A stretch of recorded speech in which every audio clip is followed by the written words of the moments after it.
Hello friends, कैसे हैं आप सभी। तो चलिए दोस्तों स्टार्ट करते हैं हिंदी। तो दोस्तों ये उत्तर प्रदेश पुलिस में पूछे गए प्रश्न हैं और नए पैटर्न पर आधारित भी प्रश्न हैं। और ये दोस्तों हिंदी के सिलेक्टेड क्वेश्चन पेपर से संबंधित प्रश्न हैं। तो चलिए देखते हैं। पहला क्वेश्चन है क्वेश्चन नंबर 1। चलिए देखते हैं, इसको थोड़ा जूम कर लेते हैं। खड़ी बोली का अन्य नाम क्या है? बताएं दोस्तों, खड़ी बोली का अन्य नाम क्या है? उत्तर प्रदेश पुलिस, यूपीएसआई या यूपी ट्रिपल एससी कोई भी एग्जाम हो जिसमें हिंदी पूछी जाती है उसके लिए 100% मोस्ट इंपोर्टेंट क्वेश्चन है। तो चलिए दोस्तों देखते हैं। पहला क्वेश्चन है खड़ी बोली का अन्य नाम क्या है? तो दोस्तों खड़ी बोली का अन्य नाम है कौरवी। ऑप्शन नंबर ए ठीक है, कौरवी। चलिए क्वेश्चन नंबर 2 है भाषा की सबसे छोटी इकाई क्या है? भाषा की सबसे छोटी इकाई क्या है? तो दोस्तों यह वर्ण है या ध्वनि। चलिए क्वेश्चन नंबर 3 है शुद्ध वर्तनी का चयन कीजिए। तो दोस्तों आपको बताना है इसमें शुद्ध वर्तनी वाला शब्द कौन सा है। तो दोस्तों यह नक्षत्र यानी कि ऑप्शन नंबर ए ठीक है। क्वेश्चन नंबर 4 शुद्ध वर्तनी वाला शब्द कौन सा है? फिर से शुद्ध वर्तनी बतानी है। तो दोस्तों यह यानी कि सन्यासी। ऑप्शन नंबर बी ठीक है। चलिए क्वेश्चन नंबर 5 देख लेते हैं। क्वेश्चन नंबर 5 है निम्नलिखित में से कौन सा घोष वर्ण है? तो दोस्तों आपको बताना है इनमें से घोष वर्ण कौन सा है। ये है दोस्तों यानी कि मैं। ऑप्शन नंबर ए ठीक है, मैं जो है ये घोष वर्ण है। Option number A. Question number 6 है, चलिए देखते हैं।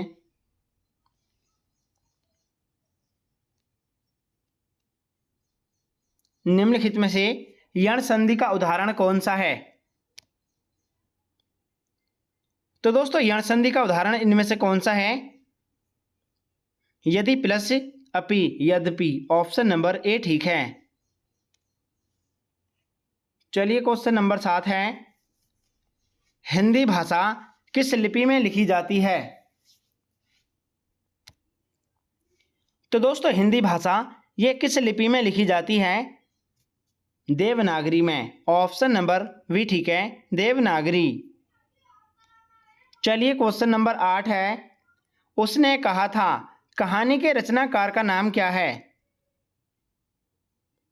उसने कहा था कहानी के रचनाकार का नाम क्या है? Chandradhar Sharma Guleri. Option number C ठीक है, Chandradhar Sharma Guleri. Option number C. चलिए क्वेश्चन नंबर 9 है कफन कहानी के रचनाकार कौन हैं? कफन कहानी के रचनाकार कौन है दोस्तों? तो ये हैं दोस्तों यानी कि प्रेमचंद। ऑप्शन नंबर प्रेमचंद यानी कि सी ठीक है। चलिए क्वेश्चन नंबर 10 देखते हैं। क्वेश्चन नंबर 10 है सूर्य का पर्यायवाची शब्द कौन सा नहीं है? तो दोस्तों इसमें सूर्य का पर्यायवाची शब्द कौन सा नहीं है? यह है दोस्तों यानी कि ऑप्शन नंबर बी, मयंक। चलिए क्वेश्चन नंबर 11 है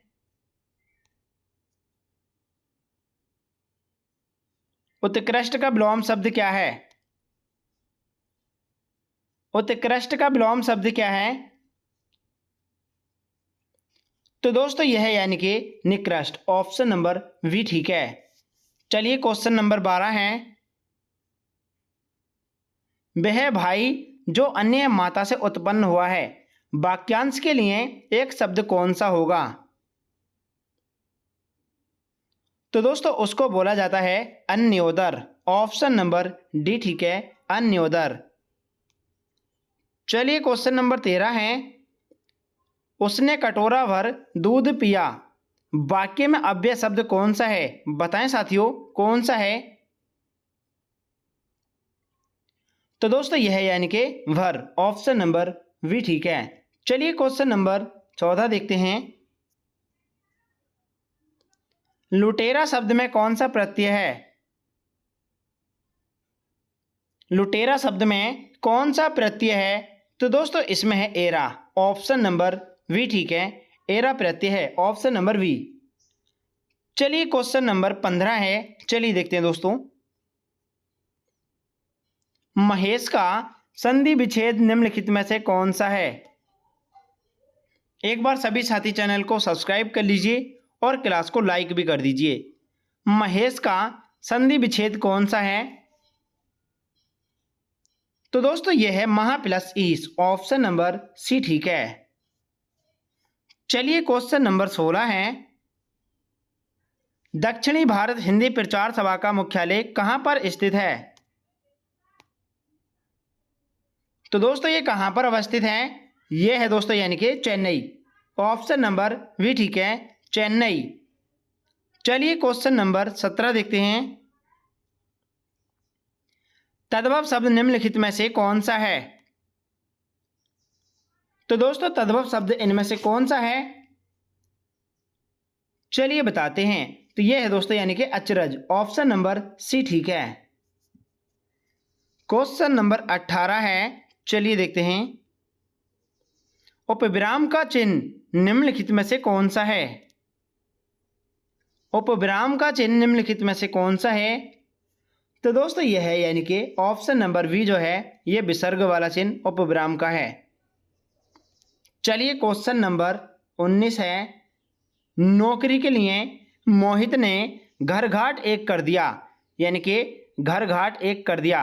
रेखांकित मुहावरे का स्पष्ट कीजिए, यानी कि इसका अर्थ स्पष्ट करना है। घर घाट एक करना, इसका सही अर्थ क्या है? तो यानी कि दोस्तों इसका सही अर्थ होता है कठिन परिश्रम करना, कठिन परिश्रम करना, ऑप्शन नंबर सी ठीक है।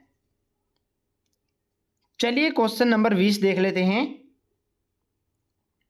जहां एक शब्द की दो या दो से अधिक बार आवृत्ति होती है और अर्थ भिन्न भिन्न होते हैं, वहां कौन सा अलंकार होता है? बताएं दोस्तों कौन सा अलंकार होता है? तो दोस्तों वहां पर होता है यमक अलंकार, ऑप्शन नंबर बी ठीक है, यमक अलंकार। चलिए क्वेश्चन नंबर 21 है। काली घटा का घमंड घटा, इसमें कौन सा अलंकार है? तो दोस्तों काली घटा का घमंड घटा, इसमें कौन सा अलंकार है? यह है दोस्तों यमक अलंकार। क्वेश्चन नंबर 22 है, चलिए देखते हैं। वर्तमान हिंदी का प्रचलित रूप क्या है? तो दोस्तों वर्तमान हिंदी का प्रचलित रूप क्या है? यह है दोस्तों खड़ी बोली, ऑप्शन नंबर ए ठीक है।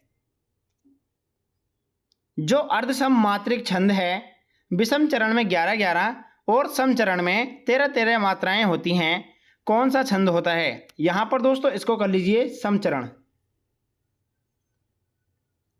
तो दोस्तों उसमें कौन सा छंद होता है? यानी कि 11-11 और 13-13 मात्राओं में इसमें होता है दोस्तों यानी कि कौन सा? यह है सोरठा, ऑप्शन नंबर बी ठीक है। चलिए क्वेश्चन नंबर 24 है। उसने भरपेट खाना खाया, रेखांकित में कौन सा समास है? उसने भरपेट खाना खाया, तो दोस्तों इसमें अव्ययी भाव समास है। भरपेट में कौन सा है? अव्ययी भाव, ऑप्शन नंबर सी ठीक है। चलिए क्वेश्चन नंबर 25 देखते हैं। सम्मति, सम्मति का सही संधि विच्छेद कौन सा है? तो यानी कि दोस्तों इनमें सही संधि विच्छेद कौन सा है सम्मति का? यह है दोस्तों सत प्लस मति, ऑप्शन नंबर ए ठीक है। चलिए क्वेश्चन नंबर 26 देखते हैं। रौद्र रस का स्थायी भाव क्या होगा? तो दोस्तों रौद्र रस का स्थायी भाव कौन सा होगा? यह है दोस्तों क्रोध, ऑप्शन नंबर डी ठीक है। चलिए क्वेश्चन नंबर 27 है। निम्नलिखित में से स्त्रीलिंग शब्द कौन सा है?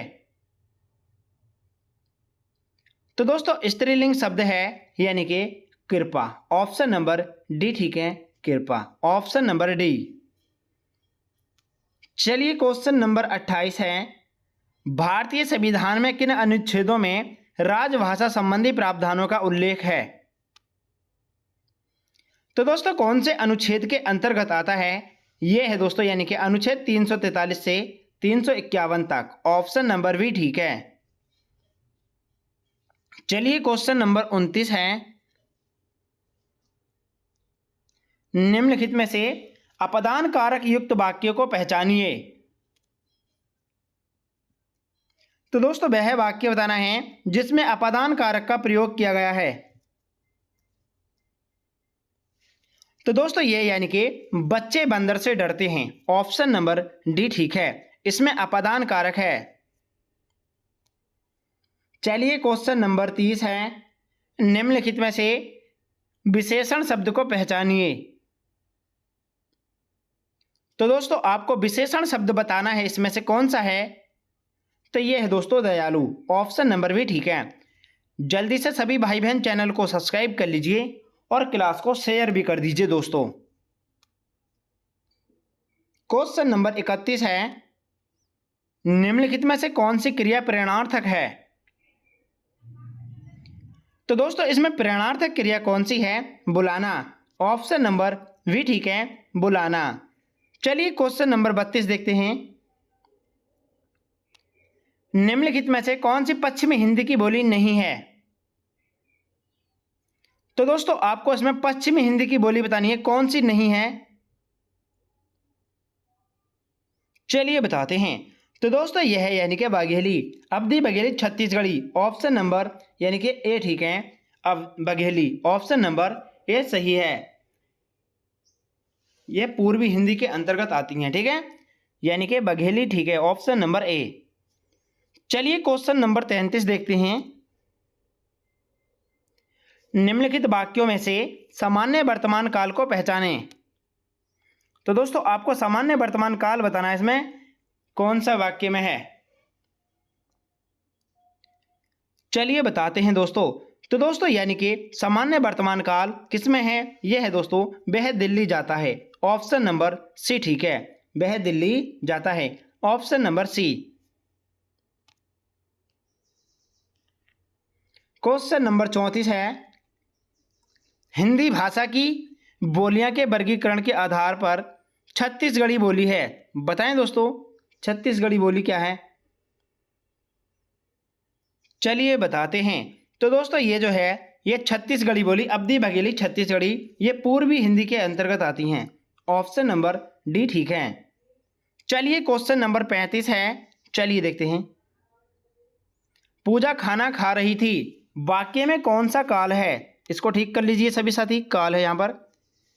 पूजा खाना खा रही थी, वाक्य में कौन सा काल है? तो दोस्तों इसमें जल्दी से सभी भाई बहन चैनल को सब्सक्राइब करें और क्लास को लाइक करें।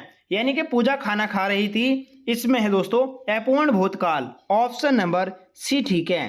तो दोस्तों क्लास कैसी लगी ये कमेंट करके आपको जरूर बताना है। तो चलिए दोस्तों मिलते हैं अगले प्रैक्टिस सेट यानी कि क्वेश्चन पेपर नंबर 2 में। जय हिंद साथियों।